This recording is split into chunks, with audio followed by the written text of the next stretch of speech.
The key target, grand final day at the MCG. Thousands to be killed, blown up.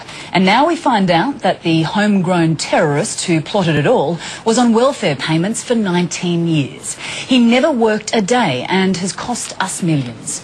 Claire Brady looks at the jihad cell that was funded by you and me.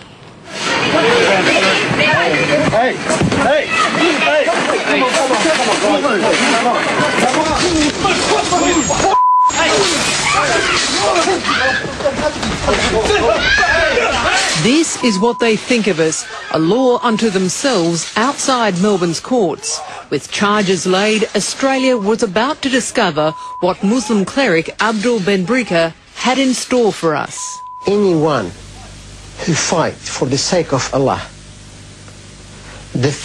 when he dies, the first drop of blood that comes from him out, all his sin will be forgiven. Benbrika and 6 of his followers had planned deadly blasts and bloodshed. Found guilty of plotting to wage a violent jihad on Australian soil. There are 2 laws.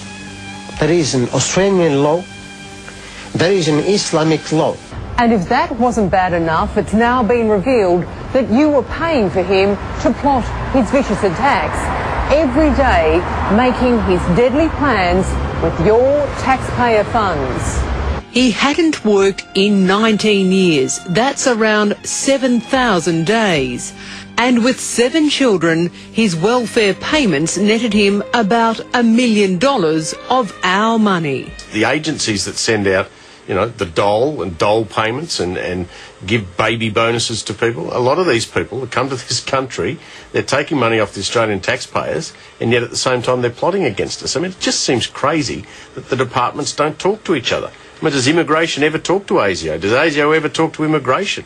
Is there not a list of these people and that overstay their visas? Radio broadcaster Steve Price let fly. I think the Australian government needs to get more serious about terrorism. They end up living off the Australian taxpayers because that's what a lot of these people do.